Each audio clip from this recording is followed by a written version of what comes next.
This is the 18th season of Bass Talk Live.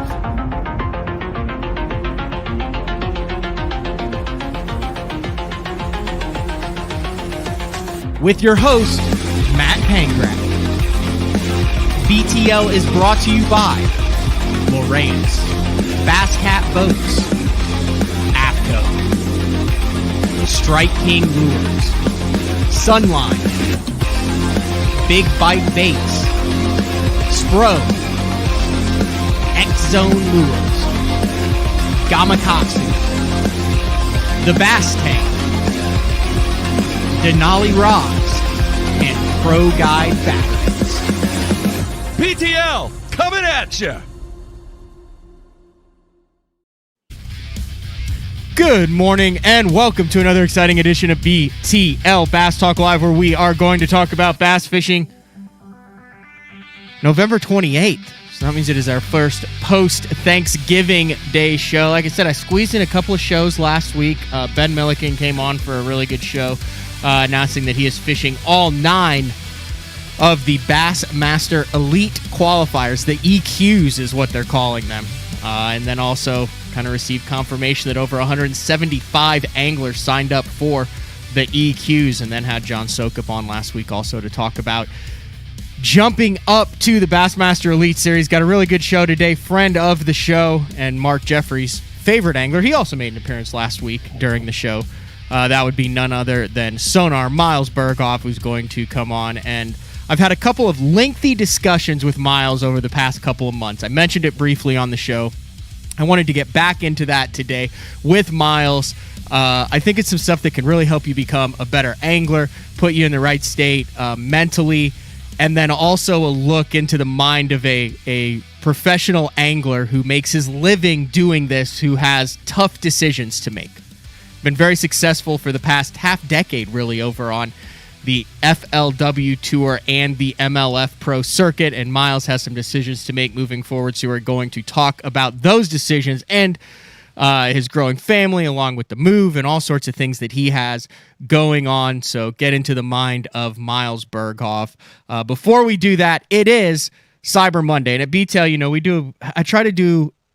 There's a lot of sponsors of the show. It's the only thing that's able to make it happen, to where you can listen to it on iTunes, on your favorite podcast platform, on YouTube, free of charge, free of everything. You get a lot of information. It's a passion project, but it's also 100% how I make my living. If you follow the Bassmaster Opens, it's clearly not through tournament winnings. And it is Cyber Monday, which is a thing that since the past 15 years has become a lot bigger. So there's a couple of different things that I wanted to touch on before we got to Miles Burghoff. Now, this first one was it's a one-day only deal. It's today. If you're interested in some Big Bite stuff, the BFEs, anything over on Big Bite you can get, or you want to get a gift card for someone who enjoys Big Bite Bait products, a sponsor of the show, you can go to bigbitebaits.com, and today only for Cyber Monday, 30% off of gift cards, code CM30, CM30. So that is just for November 28th, but if you want to get if the way that works, if you want to get a $100 gift card, it only costs $70, and you get $100 worth of stuff. So that's really cool. Also, the Bass Tank has a lot of stuff still on Cyber Monday deals, a lot of stuff on sale over there. The Screen Cleaner Professional Series, John's talked a lot about that. Comes with the microfiber towel. I think it's still 25% off of clothing, all sorts of good stuff over on the Bass Tank. Probably one of the best one that's going on, and that, I believe, is also through December 2nd, would be 25% off all Pro Guide lithium batteries. I need to make sure I wrote that down. 1 second. Pro Guide batteries. I think that's right. So, 25% off all lithiums on ProGuideBatteries.com. I still need to pull that up because we have a code for BTL that I always forget to mention. I put it on my Instagram. Yeah, 25% off all Pro Guide lithiums, November 25th through December 2nd. Online, ProGuideBatteries.com. So that is a heck of a deal if you're looking to upgrade to lithiums for the 2023 season. Also over on AFCO, Cyber Monday. That is just a one-day deal too. Free shipping on orders over $100. free gift. You get a free hat on orders over 150, and you also get a trucker hat and towel on orders over 300. And then they also have a bunch of you can get the Reaper sweatshirts. The sweatshirt that I like to wear there, the Reaper sweatshirt, is $49.99, and if you're a bigger guy, they have 2X and 3X available still. So that's a pretty good deal. And then finally, I mentioned on my Instagram, which is just at Matt Pangrak, and I actually pulled this one up, is Best on Tour is back for a third season, sponsoring me in the Elite qualifiers. And people have asked, hey, how can we support you in the Opens, follow you? One of the biggest things you can do is sign up for Best on Tour. Best on Tour, completely free, weekly newsletter that covers everything going on in the industry. And I'm going to be doing more with them next year with Dave Rush, who's kind of behind the scenes on that. He does a lot of the content on there. We're going to be doing a lot going into 2023 with BTL as kind of some industry wrap-ups at the end of every month for them. But right now, through December 2nd, I believe, you can sign up bestontour.net if you are not already signed up. Completely free newsletter. It goes directly to your inbox. They don't send you any other crap. They don't ask you for anything. It's just the top 10 things that are going on in the industry that week. And if you are a new subscriber between now and the next week, the beginning of December, you are entered to win a Best on Tour gear package. So hat, kind of the new retro shirt. I'm going to try to talk him into doing the new Cougar boat wrap, kind of like that retro shirt right there with that logo. I think that's a cool looking logo. So here, I'll show you. This is Best on Tour right here. Share screen. Literally, that's it. You just put in your name and email. That's all they ask you for. Goes directly to your inbox, and then there's like 10 things every week. So big help to the show, big help to me to go to bestontour.net and subscribe for that. So there's a bunch of other good deals. I know Strike King has some stuff, a bunch of tools and stuff on sale there. A bunch of other stuff that's on sale for Cyber Mondays, but part of the industry that I really don't push that stuff on a daily basis. So we got 8 minutes into it, and if you have any other questions, feel free to shoot me a DM. I put a lot of those up on my personal Instagram page. Something else we're working for.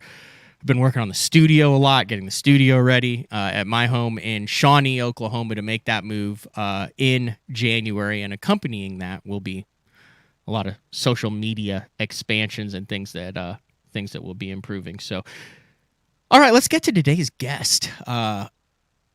He's good. He's been good.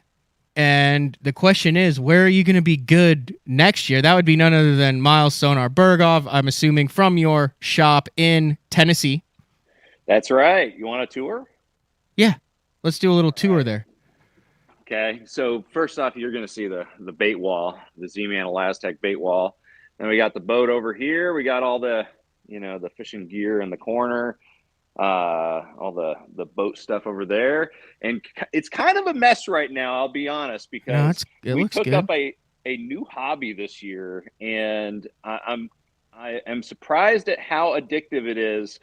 Everybody told me it would be hunting, so I've started hunting last year, and so I've got it set up. Deer season, rifle season opened up I think 2 weekends ago, or was it last weekend or something like that. And so we already got a deer, and we actually processed it ourselves. So we got like this chain hoist in the middle of the garage right now. But we've got a bunch of hunting stuff just kind of strewn all over the place. And I haven't been on the water since hunting season opened, and I didn't think that was possible.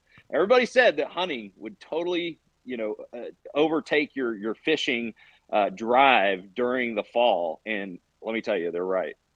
So you had a deer hung up in the middle of your garage on that chain? I did, right on this chain thing. And then is that the first deer you processed? Like, did you have someone help you? Or did you YouTube the processing process? Yeah, I literally just turned off the video that I was watching to help kind of walk me through the process. So I've actually had friends in Alaska when I was up there, like this year, but a friend of mine got a Sitka blacktail. And so I helped her process that deer on the dock in Alaska just to kind of learn. And it's really not that hard of a process. And I started this for the to get the groceries, and so I wanted to make sure that I did the whole process myself, start to finish. And man, it's really super rewarding. What's the island up in Alaska that they deer hunt on, but it's got like the most grizzly bears on Earth on it? Admiralty. Well, Admiralty Island is the one that has the most brown bear per square mile. There's a bunch of different, but that may be old data because I'm seeing a tremendous amount on Burghoff Island, and then of course you got Kodiak, which is a totally different beast in its own. And then there's other islands that just have black bear because they won't live together. So black bear and brown bear will not live on the same island. So you've got like Prince of Wales and islands like that just have black bear. Huh. Okay, explain to me. So you just got into it. I am not a hunter. I've talked about that. I just was one of those things that I never had anyone that got me into it. Right when I was younger, Right. my dad wasn't a hunter. What is the draw for you? Because so many of the top anglers and so many anglers are, and I understand there's an outdoorsman quality to that, to where you hunt, Right. you fish, you grew up like that, but you didn't. You said you just got into it. What is the draw to it, in your opinion, as to why so many of the top anglers are also completely eaten up with the hunting? And is there a parallel there? There's definitely a parallel. I think it's a little bit different. Like I love fishing for the competitiveness of it. That's why I love tournament fishing so much. Being in the outdoors is a big component of that. For me, when it came to hunting, is I was always around. When I room with friends, go on tour, they would talk about hunting, and at some point I'm like, man, maybe I should start hunting so I actually have something to it, to add to this conversation. And they'd always bring these great wild game meat to the table when we roomed together. And I was like, man, and it just the reason I got started into hunting was because I wanted a better connection with the food that I eat. And so, it just made sense to me to start hunting. And I'm like you, man, I don't have anybody in my family that was a hunter at all. I think my dad told me that my grandfather or something, he shot one deer and never did it again. But for me, it totally unlocked. I don't know if it's this like you unlock this like primal part of yourself, or what it is. But man, when you take that first shot, and I got to give a shout out to my buddy Rob Jordan, who used to fish the pro circuit. I know that name. Yeah, and he took me out on my property, and the first day we went out, I shot my first deer, and ever since then, I've just been absolutely, just locked in for life. It's an amazing deal, and the first deer I got, I sent to the processor, and paid the $125 or whatever it was to get it processed. And the second time, I wanted, from here on out, I wanted to go ahead and process my own deer, my own game. So I've already gone turkey hunting, got my first turkey this year. It's hanging up on the wall. I see it. Right there. Yep. And went duck hunting with some friends. And it's been an amazing process. So I would highly recommend it for anybody that wants, a better connection to the food that they eat, that they put on the table. That's it for me. I don't want to make it into strictly a trophy, game endeavor. I want it to be for the table first. So I want to give it kind of the respect that it deserves by processing it myself and, giving, that experience to my family and putting that food on the table. Did you say your first deer you killed off of your own property? Dude, it's so cool. Yeah, we've got a ton of deer, not a whole lot of big bucks. We've got a bunch of does, and so I shot it right at the base of my 17 acres, man. And same thing with this one I just processed the day before Thanksgiving. And that turkey. And that was turkey off your property too. Yeah. That had to be cool. I don't think there's very many people who can say that the first game that they harvested was off of their own property. Super cool. I mean, again, it's not like a trophy location, but it's a good location. Maybe take a couple deer a year and maybe one turkey, depending on, how many toms are running around in the spring. But, Tennessee is just so full of wild game like turkey and deer. Everywhere I would go fishing now, especially this time of year, I'm just my eyes are just looking at the shoreline, like up these bluffs and stuff. I'm looking for deer and turkey. It's amazing. All right, you want to switch this thing to fishing? Let's switch it to fishing. I've been doing this a while now. I feel confident in being able to say that I've been doing this a while now. You have. And just covering it, just kind of in the industry. Right. And the 2018-19 off season was pretty Western. The split with that will go down in the history books, and I'm sure in hindsight if the industry is big enough, you'll see documentaries and books and all sorts of crazy stuff about what happened, down the road during that off season. To some extent, I feel like this has been a crazy off season too. Not maybe necessarily at the same magnitude, but impacting more anglers.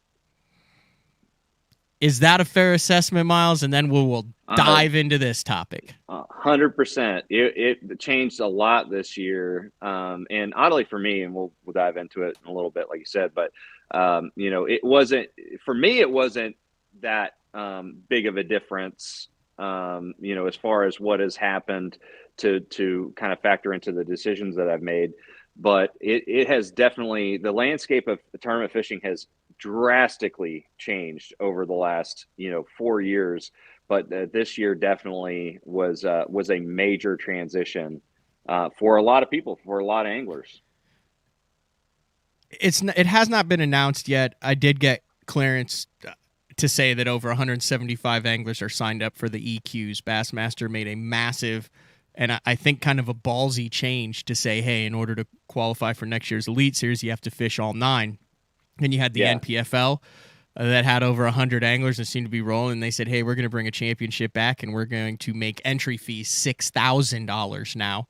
Ooh. And then you had Major League Fishing that said, we're going to bring in, and I think my numbers are right, $750,000 in entry fees, and we're going to pay back $650,000. We're going to cut the championship, and we're going to turn the FLW Tour / Pro Circuit into the Invitationals. And like Marty Stone said when we had him on the show, treat it more of a qualifying league for the BPT, where the winners of the Invitationals get a spot into Red Crest, and the Forest Wood Cup title is it's gone. So you had changes in all 3 of these, which it's hard for me to process the fact that they're now treating the Invitationals as qualifiers, which I understand that they are for the BPT, but for so many years, you included, made a great living at the top level. The FLW Tour, the Pro Circuit, was the top level of fishing, and the anglers there are the top caliber anglers that paid a $5,000 entry fee and $100,000. But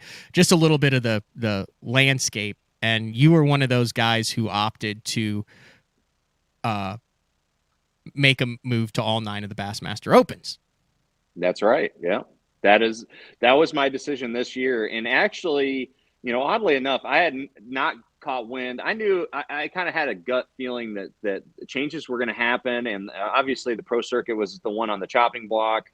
And I get it, MLF bought FLW and they did it so they could have some kind of qualifying structure. And so at a certain level, it didn't make sense to have 2 major tours, but it stinks because we were, like you said, at the top level when I made the FLW Tour in 2019 and, made the Cup, fished the Cup. I thought I had made it, to the top level. And ever since, it's definitely changed. It's kind of been little things have been chipping away at it. And then, so I kind of saw the writing on the wall.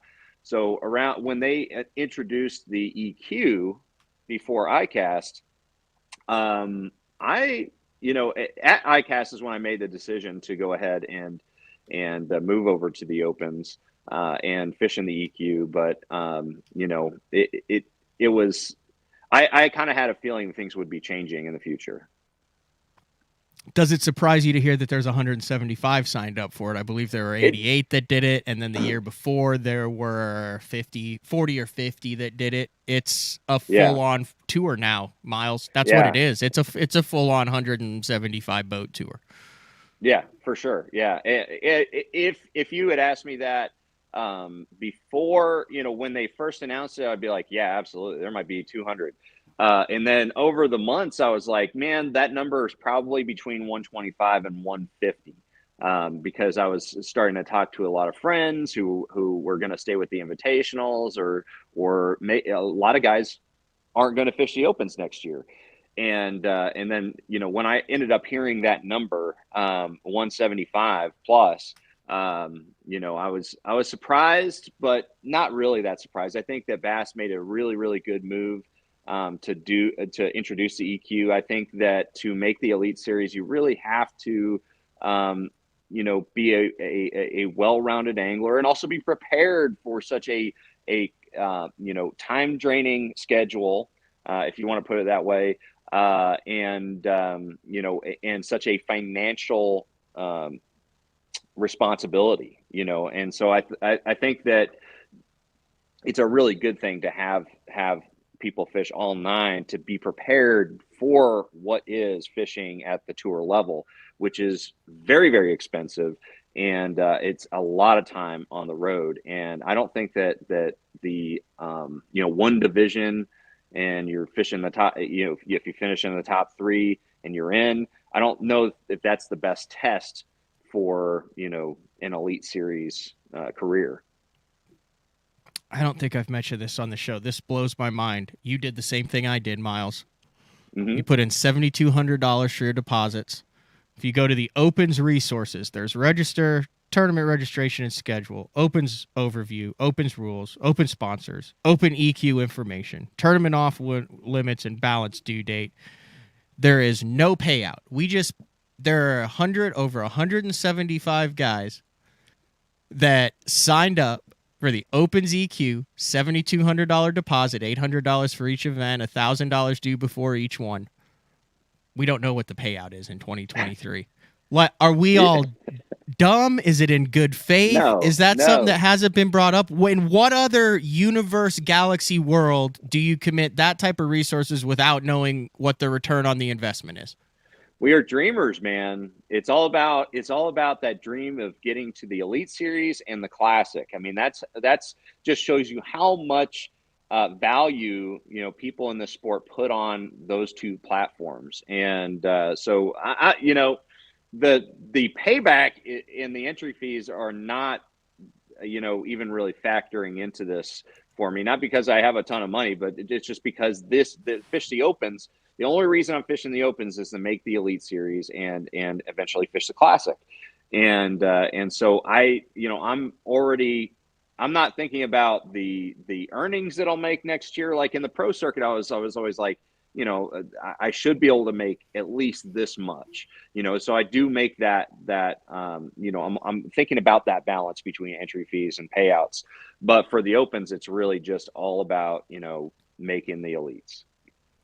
It blew my mind because I was in the same position, but then I sit there and I'm like, why have we not gotten this yet? Because here's my thoughts on it. Ideally, if you're going to reward consistency, which is the top 9 overall under the current payout structure, which it's been, and I don't know what they're going to do, and I might do a little bit of lobbying. I want to get your thoughts on this here, but if you could you would qualify in the top 9 this past year with a 53rd place average. So you could qualify for the Bassmaster Elite Series and never cash a single check. Now, if they're asking us to dedicate $16,200 and $30,000 to $40,000 to travel around the country, put our livelihoods on the line to fish these elite qualifiers, I would like to see that payout go down. It's obviously focused now on qualifying for the Elite Series and not making money. So I would like to see, if there's additional funding, if there's an additional resource, a deeper payout into the field instead of that top-heavy top 40, because we're not here to make money. There's 175 of us. Like you just said, Miles, We're here to chase the Classic, to qualify for the Bassmaster Elite Series, alleviate some of that pressure by taking any of those funding and paying deeper down the field. Because if you're doing it to make money, that's first, second, or third. That still stays the same. But if you could have more break-even events, more $2,000 to $3,500 checks down when you're finishing in the top 25 or 30% or 40% of the field, then that kind of parallels with what you're seeing of the other professional circuits and helps alleviate some of that pressure to where, if you do finish in the top 50, if you're in that top, then you do at least break even in it. That's just my thoughts on it. If they were emphasizing top fives, top tens, and wins, then yes, keep it top heavy. Say, guess what? You want to cash a check? Then go bust a freak show bag. But if they're saying consistency, top 9 makes it, we're trying to build Elite Series, guys, pay deeper into that field, alleviate some of that pressure. And like I said, all these guys obviously have the funding now to make it through the year. And you're not doing it to make money. And they're saying, well, if that $2,000 check is so important to you, then maybe you shouldn't be fishing the EQs. But are you on the same page with me here on that? 100%. Yeah, I would love to see, that's the hardest thing about going to the Opens is having to finish in the top 40. And when I was fishing the Opens, I fished the Opens for several years. I had so many, 40 something place finishes, 41st through 45 or something like that, and missed a check. And you're talking about out of like 225 boats or something like that. That's a good finish. Like on any pro tour level, you'd be making a $10,000 check. So it's, I would love to see him go down to like 60th place or something like that, even though you're not going to be making be able to make a living, with those type of checks down in the, 60th place or whatever. For the guys that are fishing the EQ, getting just a little bit of money to be able to break even for that event would mean a lot. And I understand the theory of if you can't afford it now, you won't be able to afford it on the Elite Series. But I think there's a happy medium where you're valuable at that open level, and depending on the emphasis that Bass is going to put on the open level, their word I believe was enhanced coverage of it. Right. But your value does increase once you do make that Elite Series, once you jump into that top 103 or 100 or whatever it's going to be in 2024. So I fall into that category of a guy who can swing it in the Opens, obviously, but would have to hustle and work for sponsorship for the Elite Series. And I don't think that you should have to put Elite Series money behind the Opens before you get to the Elite Series. There's a happy medium there between. Right. Do you see what I mean? The deals you work with it. The top level, a little bit more rewarded than the open level. Absolutely. Yeah, I completely agree. Do you know if they're letting 225 or 250? I heard it was 250. 250? Okay. Yeah, I heard it was 250. It'll be interesting to see how many fish all 9. The other thing is with the without being able to make the Elite Series through the divisions. They're now divisions 1, 2, and 3 instead of Northern, Southern, and Eastern. What I believe you're going to see is the 70 remaining spots. Obviously, you're going to have guys who traditionally have gotten in. They're life members. They finish in the top 20. They're just going to continue to fish that division. But I think you're going to see a lot more high-end jackpotters who are going to be chasing the money at the top and the Bassmaster Classic qualification. And since they can't make the Elite Series now, you're going to have the real serious guys that jump in and say, yeah, this is my lake. You follow Oklahoma, and I'm going to pony up because I think I can make money there. So I think a lot of those checks are going to be taken up by locals who are really hard to beat. Yeah. Let's be real about it. It's probably going to be the Opens. Generally, you're essentially investing in your future for an eventual Elite Series berth. That's what it is. It's not to make money. Fishing the Opens, they're going to be a lot of fun, but they're also probably I would think that overall it's probably going to be one of the most competitive circuits this year of all time. It is going to be extremely competitive with 175 plus guys. Man, it is going to be crazy, but you still have to catch them. It doesn't matter how many guys are fishing. If you fish like I did this year, you're not going to make the elite. So it really doesn't matter. When I heard that number 175, I was like, it doesn't matter. There could be 300 guys fishing. The point is that you have to perform. And if you don't perform, if you don't catch the fish, it doesn't matter if there's 20 guys fishing, in the EQ or that 175, man, you're not going to get in if you don't perform. So bring it on, man. I'm ready. We're going to take our first break of the show. When we come back, we're going to build on that topic: performance, catching fish, getting into the swing of things, working on yourself, being realistic with yourself, realizing what you're sucking at, and making tangible changes to get better, to move past mental blocks, to put more fish in the boat, and to be able to fish at the highest level that you feel like you can fish at. So it is Monday, post-Thanksgiving, Cyber Monday, here on BTL, November 28th with Miles Burghoff. We will be back right after this. Your key to better fishing this season is Elite FS, now available at a new lower price. Get Elite FS9 today for $9.99, and we'll throw in a C-Map reveal chart, our premium mapping solution, for free. Elite FS works with all state-of-the-art Lowrance sonar, from chirp, side scan, and down scan imaging with fish reveal to high-resolution active target live sonar. Elite FS9 and C-Map reveal. Offer ends August 31st. The new Puma STS has been redesigned from the ground up. With the angler, design, function, and performance in mind, nothing on this new offering was compromised, and the only thing carried over from the previous version is the name. Based on the Soft Touch series hull that started with the flagship Jaguar, this new model is nimble and performs incredibly well at all speeds with either a 250 or 300 horsepower engine. Featuring a new 96-inch wide-body footprint, this hull measures out at 20 foot 7 inches in length. Industry-leading design coupled with tournament-winning performance. The Puma STS from Basscat. Feel the rush.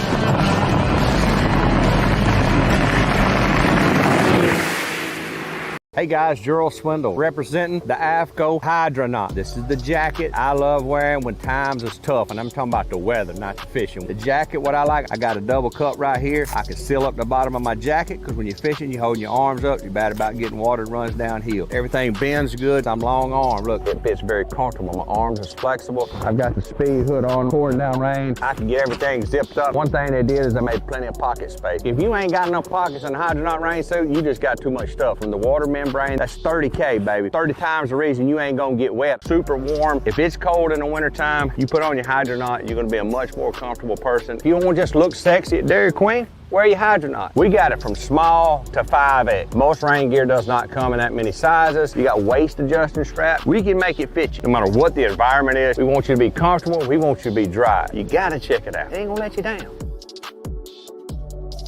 The KVD 100 jerkbait. 15 different colors. A perfect combination of roll, wiggle, and flash. Increased castability. 3D eyes. Premium black nickel hooks. KVD. Tie one on. Striking lures. Get the best patterns backed by tournament data. Start by finding the best 10% of your lake. Know exactly what to look for and what to throw. After that, just put them in the boat. Try the Deep Dive app today. Get that beast right there. Elite Series Pro Daryl Gleason here. My Pro Guide batteries keep me going on those long tournament days and long practice days. Always plenty of juice, never fail. The best part about Pro Guide batteries, it's the people behind the company. They have over 40 years experience in the battery business, keeping all of us fishermen out on the water longer, catching more fish. Check them out at ProGuideBatteries.com. What's up, Bass Talk Live fans? Brandon Polnick here. And ever since I won a couple Bassmaster Elite Series events on X-Zone Lures, I've been getting a bunch of questions of what makes them so special and different. And really, the truth is, it's in the details. The little details, things like no cheap fillers in their plastic. That gives you more lifelike action, more realistic and vibrant colors. But don't just take my word for it. Go to www.xzonelures.com and check them out for yourself. All right, welcome back. BTL on a Monday with Miles Sonar Burghoff, and I'm getting texts as we come for new Cyber Monday specials. One just came in. I'll have it up on my social media too. 10% off Beatdown Outdoors mounts. That telescoping mount. Had the guys from Beatdown in studio last month, and I think it's the next power pole deal. I think it's going to save backs. I think within a year and a half, I think pretty much everyone you see will have a telescoping mount on the front deck for their forward-facing sonar of choice. But 10% off. The code is capital BD10CMS if you want Beatdown Outdoors. It's a one-day only deal too. So if you are looking to make a quick investment in graph mounts, have you ever seen those telescoping ones? I think that's going to be the future. Whether it's Beatdown or what, I don't know how that works, but like Power Pole got the market quarter on that. That's the next thing, I think, Miles. Graphs that raise up to you so you don't have to go down to the graph to see the wonderful underwater world in front of you. Yeah, I that got me thinking when you mentioned that. I hadn't heard of that, but I've seen like the really tall ones for crappie fishermen that are pretty much in their face. The only thing that I'd be concerned with is hitting that thing. It doesn't mess with you. Right. If it's right there in front of you, you don't really hit it. Like, you would hit the trolling motor, or if you're fishing from the back of the boat, you hit the power poles all the time. It's shockingly unobtrusive. That might need to be their tagline. Shockingly unobtrusive. It's like the guy who stands next to you, like when you're slinging a crankbait in a team tournament or an A-rig, where's the safest place to be? Right next to the guy. Right. On the front deck. Otherwise, you're wearing it like a bull ring. Yeah, it would be nice to not be like constantly leaning over and squinting. Everybody's going to have hunchbacks. It is. Have you ever just gotten absolutely drilled with a plug or a bait, like in a backswing with a partner that just, like at the absolute worst? You have experienced that? Oh yeah, I had a guy on Okeechobee. I told him this was fishing like the Everstarts back when. I think it was actually they were Rayovacs at that point, but. I was fishing on Okeechobee, and I told him we were going to be punching mats, and he brought a rod with like 17-pound fluorocarbon, and the poor guy got stuck in a reed at the end of the day, and he was pulling back, and it just went so taut, and I knew what was coming, and it came back. He had like a 3/8 ounce weight. It hit him so hard that it split his glasses in two, and he had like this big knot. So the hook and the weight hit him, and so the weight put a big knot. The hook must have broke the glasses or something. He was bleeding all over the place. Man, it was rough. That was the worst I've ever seen. It was like a 22 getting shot at him. Not quite, but that's what it sounded like. College national championship on Louisville. I was fishing with Jordan Nichols, who now runs Nichols Marine. It's like one of the biggest marine dealerships in the country now. You were fishing those back then? That's awesome. Lake awesome. Louisville with one of the years that I fished anyway, long story short, it was really tough on Louisville because they put everyone on Louisville, which is not a fantastic lake for a ton of boats. Right. And I was so pumped. We caught like a 3-pounder on like the 4th cast of the morning, right next to Sneaky Pete's. I mean, it was such a bad practice that we started on the point adjacent to Sneaky Pete's there. I go up to give Jordan a high five. And he didn't know that I was coming up on the front deck to give him a high five. And I got an Excalibur spitting image windmilled into my eardrum. Oh, my gosh. You got so lucky, man. That's one thing. Everybody's on here. Wear your eye protection. I mean it. I'm not kidding. This is not going to be a sponsor plug. Wear your eye protection on the water. It's so important. I mean, I got in Alaska. I've seen injuries up there that are pretty bad. What's the best lens to wear for that? If you are flipping, punching or something, is it plastic or is it glass? Well, I mean, they make if you have a strong sunglass that you use. It's definitely a polycarbonate of some type. Like I've been wearing the Wiley X's, and they've got great, eye protection. They're rated for, they have that whole thing at like expos where they have this big, heavy metal spike that you shoot through a tube and it doesn't break it or anything like that. And this year I'm going to be wearing my buddy Lewis Wellen. He has a company, Torch Eyewear, but those are polycarbonate too. And I think that those are the best. They do scratch, that material does scratch more than glass, but man, and I think most companies nowadays have a pretty good glass formulation too that are pretty strong. But eyewear is so important. I know that was kind of a side thing, but I think that that's super important. I see a lot of people without sunglasses, and man, you just do not want to lose an eye. No, that's a great point. I ended up with one of the chug bug hooks through the top of the earlobe, past the barb in the scalp, so it was pinned, and then the front swung around and went into the ear canal past the barb. And of course, it didn't hurt at all. It just went completely numb. Like, it's like, I mean, I've never gotten like in a bar fight, but when you get punched in hockey or hit with a puck, it just goes numb. Like you don't feel anything. And I just look, and Jordan's got the look on his face, and I'm like, it's not good, is it? And he's like, no.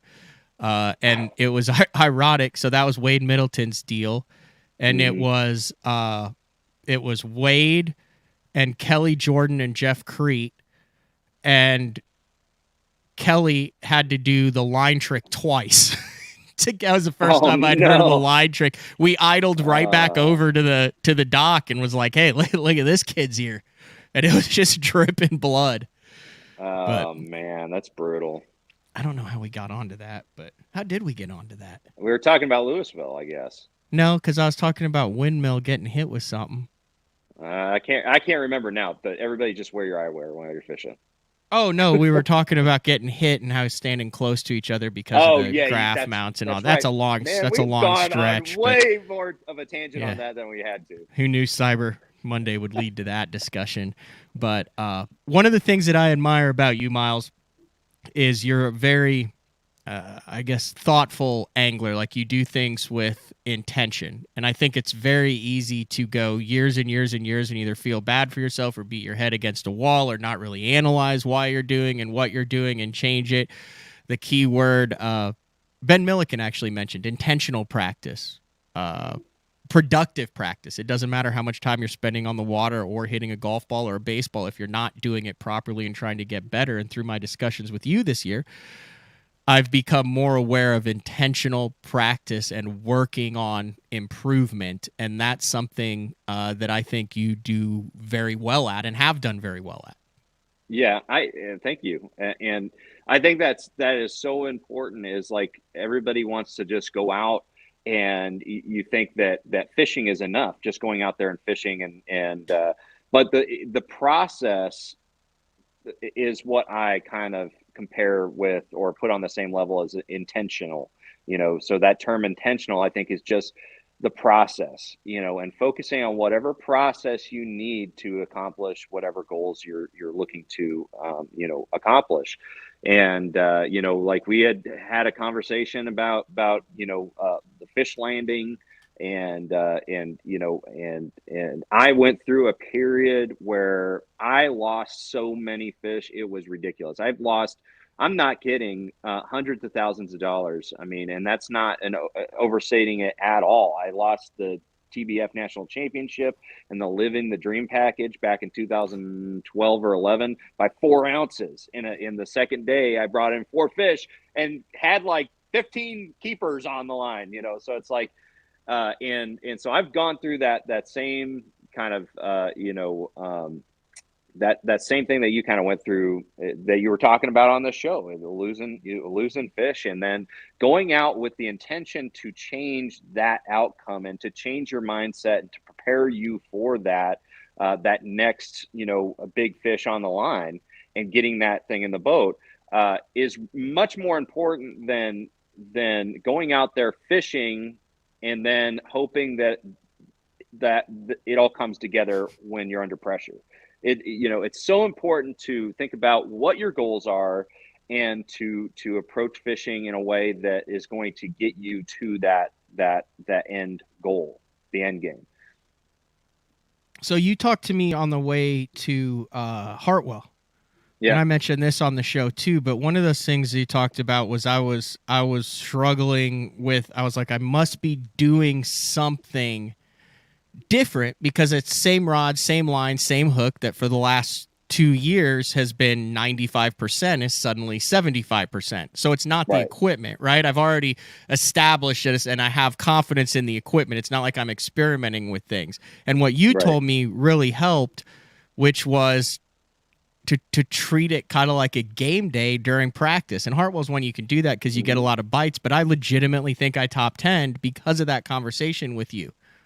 Yeah. I went, like I said, man, I went through the same thing. So for like half a year, what broke my cycle of lost fish in that example, because I had another, missed fish thing with topwater, and I trained myself for that. And I'll mention that in a second. But as far as like losing fish, the only thing that helped was for me to go out every single day, and every single fish mattered. Even if it was a dink that wouldn't keep in a tournament, I fought that fish. I went through the whole process of fighting that fish to the boat to make sure that I got it in the boat. And my awareness, my situational awareness during fighting a fish got so keen that I just stopped losing fish to you're never going to get rid of lost fish. That's just part of the sport. You can't control how a fish eats it, where they get hooked a lot of times. And so you're always going to lose some fish, but your job as a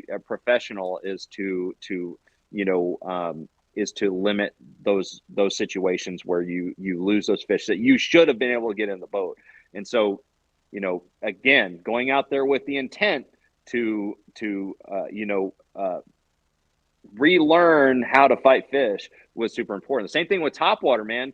Like if you watch me topwater fish, I still miss fish all the time, but I don't get surprised. Like you'll never see me jump at a fish unless it was like right next to the boat. I'm reeling in the bait. I'd probably jump then, but I had to train myself for an entire year because back in Florida when I was living there, I was fishing a lot of toad baits, and those things would just get creamed on the surface, and you set the hook right away. So I went through a whole year where I went out there with the intention that every single cast I was going to expect a bite.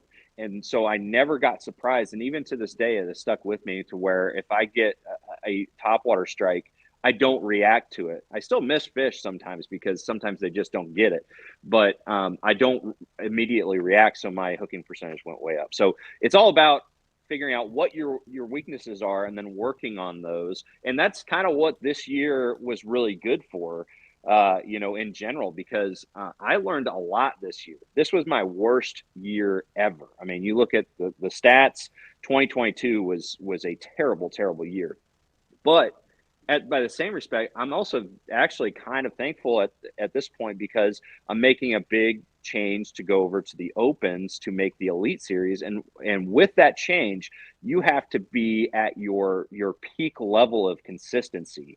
And that's something that I needed to learn this year. So I almost feel like it's meant to be like that switching to the Opens this year was kind of meant to be because I learned so many lessons this year that are going to be helpful for me to stay consistent, in the EQ this year to hopefully make the Elite Series this year or, 2023 or in the next few years.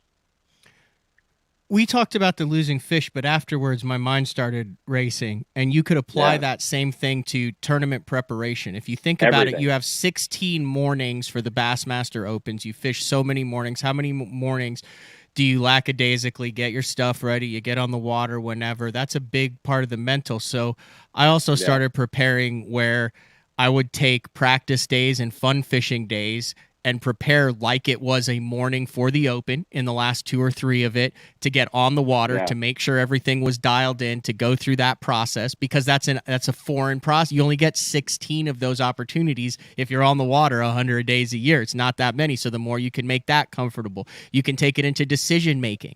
You can get on the water for a fun day and you can say, all right, it's 10 o'clock now. Here's my goal by 1 o'clock, and you can make conscious decisions instead of just going down the bank or giving up when the bite gets tough. You can do it into lake breakdowns. You can take that same mentality for fixing, quote unquote, the lost fish and apply it to all the different aspects of your game. And I think that is the way that some guys get. This is like kind of an epiphany that I've had, that you can get into the groove at a time of the year when you're like, man, I need to fish these tournaments to get into a groove. Well, then your tournament's a quarter of the year, a half the way over, and you're already screwed in the points. But if you could get into that groove at the beginning of the year or during a break before the next stretch of tournaments, you're so far ahead of the curve because there are other guys who are doing that. Yeah. No, I agree, man. It really comes down to being real with yourself on what you need to work on, and then going out with, again, that intention or focusing on the process of getting better at that one thing. And diving into this year, for me, it was I tried a lot of different things, and really what it came down to is refocusing on the process. I had flip-flopped my priorities list in competitive fishing, and I went from focusing on the process of catching fish, that very next bite and each tournament day, to focusing on like what results I wanted. And when you start focusing on the results, that is a very ugly, dark place to be, because when you don't achieve those results, it just snowballs. And and that's exactly what I experienced this year. Is I stopped focusing on that intention, that process, and I started focusing on what I wanted. And really, what I want is a result of what I do, the process to get to that. So that's kind of the big learning experience this year.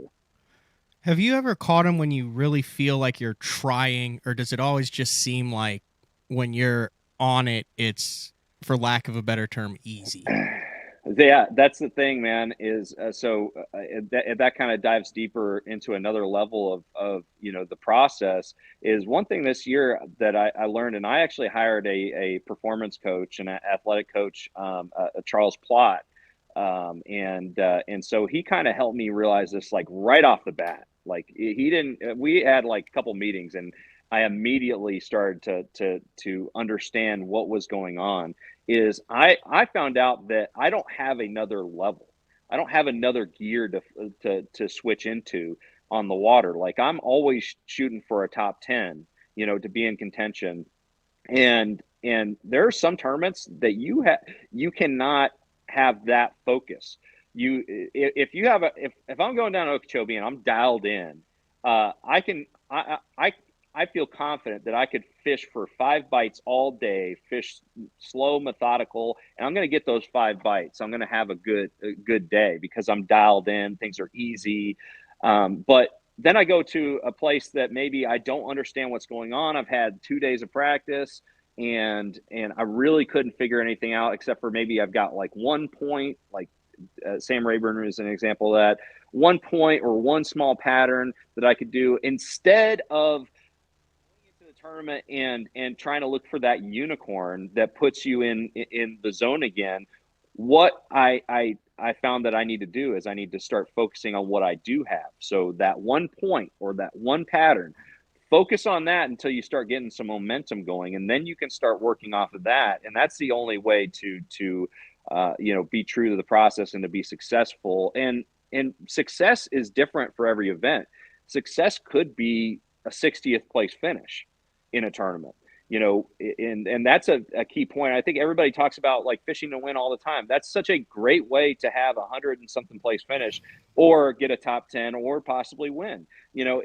But to stay consistent, you need to recognize when things are going your way and when you need to step back, kind of dial it back, and keep it simple and start focusing on what you do well. Because let me tell you, a lot of the times that I've done that, where I'm like, okay, I need to dial it back to where I'm doing something that may not be a good like deal to make a top 10, but I think I'm going to have an okay tournament and get a check. Those have turned into something that I've actually had, like Grand Lake, my first season. I had my first area on Grand Lake. I ended up getting like 14 pounds, and then in the rest of practice, so 2.5 days, I never got a single bite. So I went back and just focused on what I did have, and ended up getting a top 3 finish. And so but if I had just kept that gear of just covering water, throwing power fishing tactics, and hoping that I run across that unicorn running around, I would have never ever I probably wouldn't have caught a limit in that tournament. So I don't know. That's one of the things that I learned about my fishing this year. Yeah, I didn't realize that was your first. That was your first top 10 in your rookie season on the pro circuit, and that was when I was filling in as the co-host with Travis Moran. Yeah, that's at Grand there watching that. I think I located. Is this who you're talking about? He does golf and fishing. A lot of Master. No. The mental game with Charles Plott. It looks like Roy right. Hawk with a little testimonial down there, and it's golf and all sorts of stuff. He's got a bunch of guys. He's good. The one thing I've learned about performance coaches is they're not giving you anything that you don't already have. They're not telling you something that you don't already know.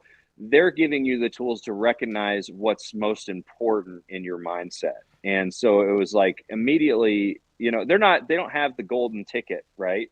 But they're giving you access to figuring that out for you, and that's exactly what I needed this year. I needed to relocate, my process and what was most important.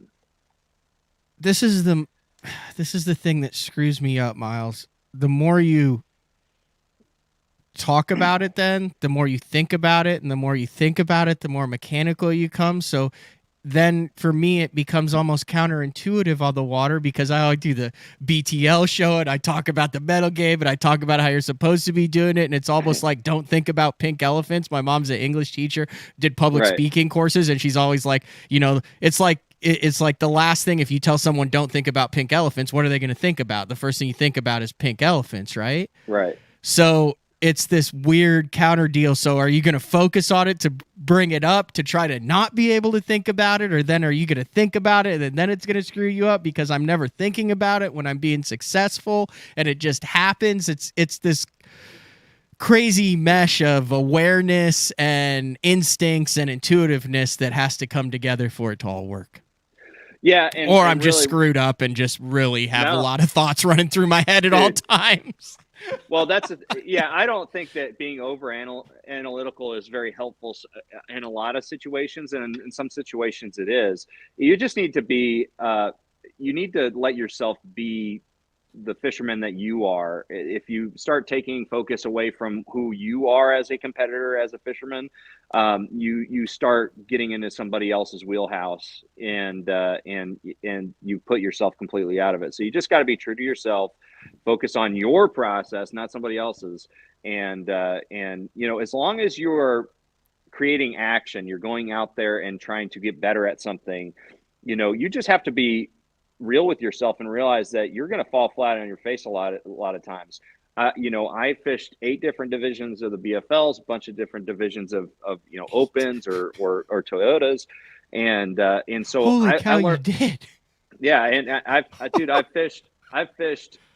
fallen flat on my face so many times. This year hurt the most because I felt like I had a lot, in the moment, it felt like a lot, but at the end of the year, man, it's like, man, those are going to happen. If you lose your kind of your way and you start focusing on the wrong things, those are going to happen. And even when you're focusing on the right things, you're going to have bad tournaments, you're going to have bad days, and you just need to take it as a good thing, because the only time that it's a true failure is when you end up quitting.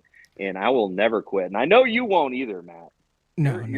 You're a warrior too. Yeah, this is applicable though. Like, I mean, we're talking about the opens and pro circuits. This is applicable on co-angler level, BFL level, club level. It's whatever level everywhere you want to apply it to. Exactly. Yeah. It applies to everything in life. The things that you want the most are the hardest to attain sometimes. And you just have to work hard and take the lumps when they come and move forward.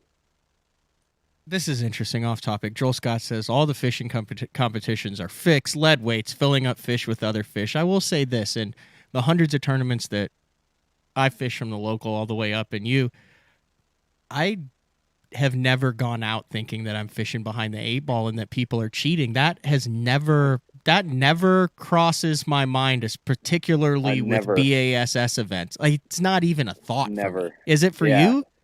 Not in the least. And I don't think about who I'm fishing against. Like, it always bothers me when people are like, "Oh man, you're fishing against this guy on this lake." I'm like, dude, just focus on your game. I mean, I think that if you start focusing on the other possibilities, you're taking yourself away from what you need to do. And I don't know. I never, maybe I'm naive, but that never comes into my mind either. I just go out there and focus on me, what I can control, and just go fishing, and I don't know how rampant that is. I feel like in Oklahoma, a lot of the smaller stuff kind of takes care of itself.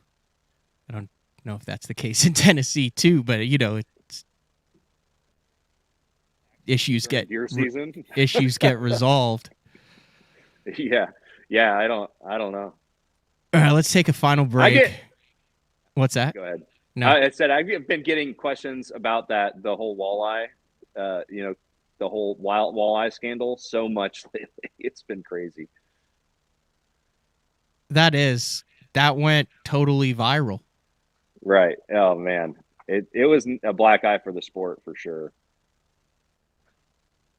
Yeah, I guess it is. I guess it was. I never looked at it like that because I differentiated the walleye and the way they caught him and the way that it was handled on that. But if you're outside of the industry and that's the only thing you see, I would assume you would then apply that across the board. I never thought about that. We do, because we're bass fishermen. Right. We make the comparison or the differentiation, but other people do not. Like they've actually seen it, and they asked me, and I'm like, I have no idea what they do in a walleye. I think it was ridiculous, in general, and it was a really bad thing. But I get that question from a lot of people, unfortunately. It really sucks. Sponsorship wise, as we wrap this up, same, new, what do we have going on with Miles Burghoff for 2023? All new, or all the same, actually. The sponsors that I have, I've been so fortunate over the last 4 years to have such a great, loyal, sponsor portfolio. All of my sponsors are going to be sticking with me for next year. They're all very supportive, so I'm very, very thankful for all of them, for sure, because it is a step down going to the Opens. I mean, make no mistake. It's no longer, I can no longer be considered a tour level angler, fishing the Opens. And so for them to be so supportive going back to the Opens was really, really special. You have a wall of Z-Man behind you. Yeah. Have you figured out how to use that new Mini Max yet? Like the best time for that? I like it in the fall. Okay. On Chick, we get a bunch of like little shad in the backs of creeks, and usually I just throw that Z-Man minnows, the 3-inch swim bait. But that little Mini Max works great too. Anytime you got little bait fish that you're focusing on, but it is not a finesse chatterbait. Like, even though it's small, it's got a big stout hook on it, so you still use like 15-pound test on it, and you're still power fishing. You're just toning down the size. The other bait that I feel like is extremely versatile that they've come out with over the last couple of years is that big goat. Yeah. I got a whole row of the Billy Goat. You can do anything with that, right? Swim jig, flip, pitch, football jig, any type of trailer. It's great as a toad on the surface. Even though they got the new goat toads, you can put it on the back of a buzzbait. It does everything. It's really super versatile. It's interesting how long that Elastec has been around. I remember it when you're younger, and what Z-Man has been able to do to turn that into a viable product and oh my gosh, mitigate it's hard stuff to work with, and they've done such a good job of making it usable and user friendly over the last 10 years. Yeah, when I first started working with them 8 or 9 years ago, they had a bunch of different baits that they made with Elastec that were primarily, let's be honest, kind of kind of, knockoffs of traditional, shapes and sizes of baits. They had like Split tail. Yeah. But nowadays they recognize that because it's such a unique material, they needed to change the way that they design baits. So they've got a lot of baits that are just so fine tuned for that ElaZtech material that I mean, everything in their product line nowadays I pretty much use, and are the exclusives within that category of bait that I use on the water, because they put so much thought into the material versus the design. It's closed, but this is a 2004 chatterbait. Ooh. Thrift is on the front. It says winner of the Southeast Stren on Lake Okeechobee, but it's got the ElaZtech twin tail in there. That was like their first kind of plastic stuff, wasn't it? Was that twin tail for the chatterbaits? Yeah, that's the first time I remember hearing about it. They started off as I think making skirt material in the beginning. Yeah, and then they got the chatterbait, and that kind of exploded everything. And you're going to have a kid right in the middle of the season too. We haven't. Oh man, I was hoping we'd get to that. Yeah, so I've got a baby girl on the way. Katie, my wife, and I have a baby girl coming. Riley Elizabeth Burghoff, and man, we are super excited for that. This year, from a competition standpoint, wasn't a great year, but it's one of my favorite years because we got the news of our first child coming. So. Man, can't wait for that. She's gonna arrive on this planet right around tournament season, which will be it'll be interesting. But I mean, that's just what we have to work with as tournament anglers, I guess. But yeah, you're gonna win one. It's a fact. Well, I got to focus on the process, brother. Show one of those goats real quick. All right, let's do it. Pete was wondering to see what it looked like. Also, while you're saying that, I would like to also encourage everybody to go over to Sonar Fishing on YouTube. Very active YouTube that you've picked up on, and have a lot of tips, tactics, mental stuff, all sorts of good stuff. Map studies over on your channel, really good channel with a lot of consistent content out. So there's the goat right there. It's a little hybrid. Yeah, it's considered a grub, but really, it's kind of like a beaver style bait. It's got grub, toad, beaver mix. Yeah.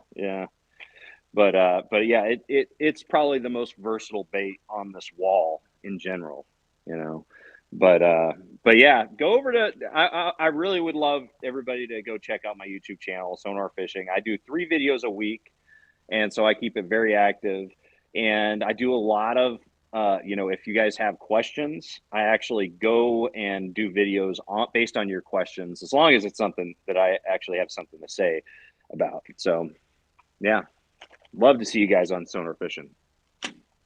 Good stuff. I greatly appreciate it. The most important or most impressive thing about today's show, an hour and 8 minutes of you holding your phone out. I know. I put this ladder here. so I could put just rest my. That's why you see me doing this a lot of times. I hunched over because I got this ladder. I got a chain hoist. This is kind of a scary room, actually. Now that I think about it, it looks good. Miles, I appreciate it. Always enjoying when I have you Thank on. You. Mark Jeffrey's favorite angler. Still Mark Jeffrey's favorite angler. Oh, great. He's on a recruiting trip in either Iowa or Wisconsin this morning. I'm not sure which. No, he might be back. He was on it this weekend. I don't know where he is. He's not. He wasn't here this morning, or else I'd have had him stop in. I love that guy. Tell him I said hi. Will do. Thanks, Miles. Thank you, Matt. Appreciate it. All right, that was Miles Sonar Burghoff from his studio in Tennessee. We're going to take our final break of the show, and we come back, break down what is going on the rest of this week and the upcoming month, the final month of shows from the current studio here. It is BTL on a Monday. We'll be back right after this. Have you considered purchasing new electronics for your rig? The type of mounts you choose to protect your investment should be part of the decision-making process. No matter if you prefer 1, 2, or 3 graphs up front, Beatdown Outdoors has a solution for you. Adjustable, versatile, rigid, and made in the USA. What's your ultimate electronic setup? Check out the full selection of Beatdown Outdoors products by visiting beatdownoutdoors.com. Are you looking to install your own fishing electronics? Well, the Bass Tank is here to help you. The solution is the Bass Tank Power Harness. It takes the guesswork out of installation. No more voltage issues or interference. Designed by an engineer so that you can get professional results right there in your own garage. Installation done right with the help of the Bass Tank Power Harness. You can feel confident knowing that your installation was done right. The Bass Tank Power Harness. Give us a call or order yours today at thebasstank.com.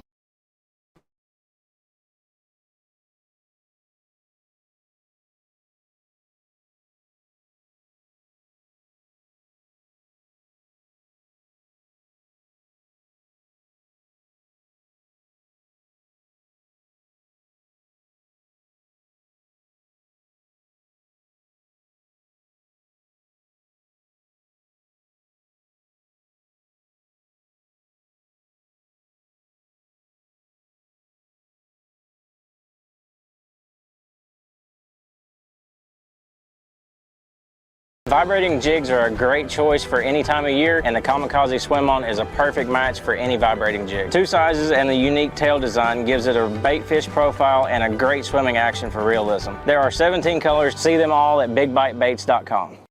The Spro Little John crankbait has been around for almost 15 years, and it is one of my go-to crankbaits whenever I need a fish in the boat, so you can never have enough new colors.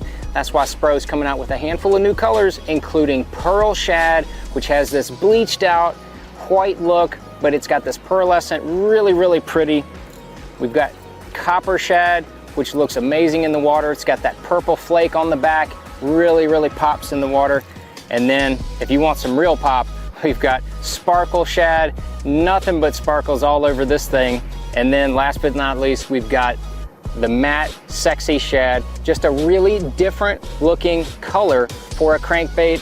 So you want to give them a little different look, that matte Sexy Shad is definitely the one to go with. All these colors are available in the original Little John and the MD.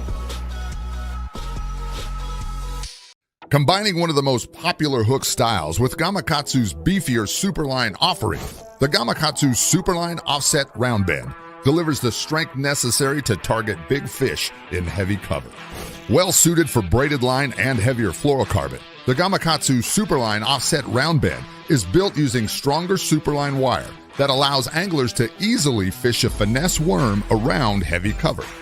The round bend offers a larger bite area, perfect for any worm presentation, while increasing your hookup ratios. The newly enhanced Z-Bend holds your plastics on the hook longer, reducing the number of pull-offs and reducing damage to plastics. Available in 2/0, 3/0, 4/0, and 5/0, this is the most durable worm hook, designed for heavier lines that hold your bait on longer. Preparation is key to success. And that preparation starts well before you ever hit the water. You're only as strong as your connection to the fish, and your line is that critical connection. Confidence in your line every minute of every day on the water is a necessity, and failure, it's not an option. Sunline makes the fluorocarbon, nylon, and braided lines to give you the strength to guarantee your confidence. All right, welcome back. BTL wrapping things up, going through some of the comments. Pete was asking, what's the weight of that smaller chatterbait? And I wanted to say it was 1/4, 3.5, and I was correct. Let me see if I can add this. There it is on omniafishing.com. They've got a really cool deal going on with Seth Fighter right now, as far as I think you can sign up and have a chance to win 5 of his favorite reels. I'm actually going to have more information on that later this week. But the Mini Max comes in the 1/4, 3/8, and 1/2 ounce, and it has a beefy little hook in it, but it's tiny. It's very small. So what I have found in the fall, and I asked him Miles about that, is because if you go over to the Big Bite website, the Kamikaze Swim-On, which is quickly becoming the most used trailer for bladed jigs, comes in a 3.75 inch, which is significantly smaller than the 4.25 inch, the original that the Swim On came out with, I want to say 3 years ago now. So the Mini Max in a half ounce paired with the 3.75 inch Kamikaze Swim On is a absolute perfect match for small fall bait fish. And then you can go a step further and trim that skirt a little bit tighter. And the cool thing that I like about the Swim On here, and I'll add this, is on the Swim On, a lot of the water, let me see if I can get this right.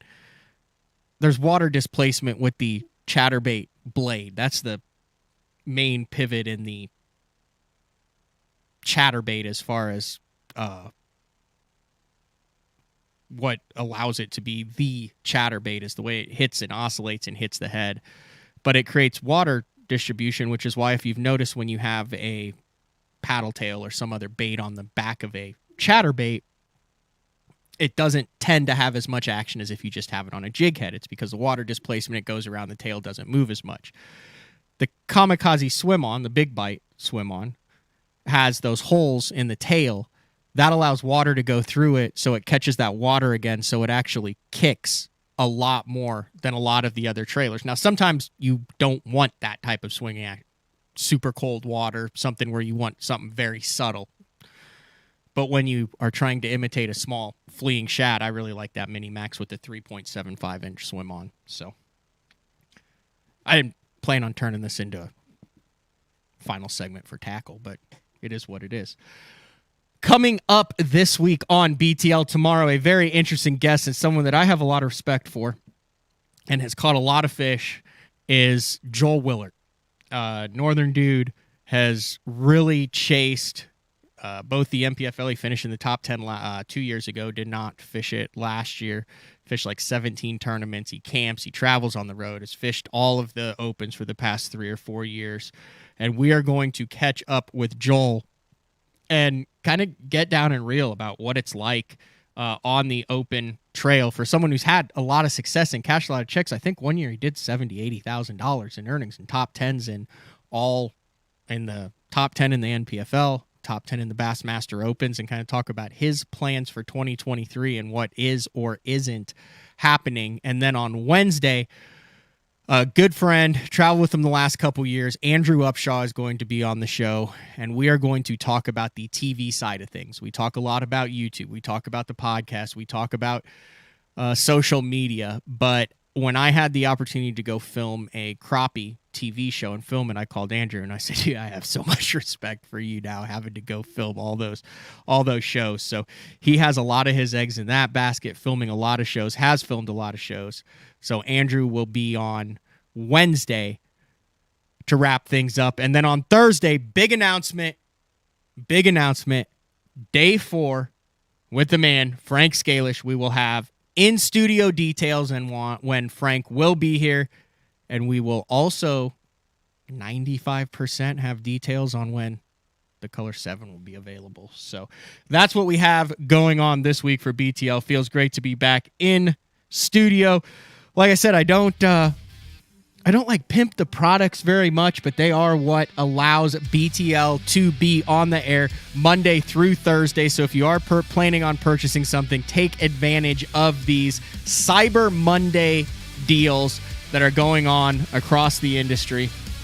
Big shout out. Thank you to Miles Sonar Burghoff. Looking forward to seeing him throughout the season in the Bassmaster EQs. This has been another edition of BTL Bass Talk Live. We'll talk to everyone tomorrow.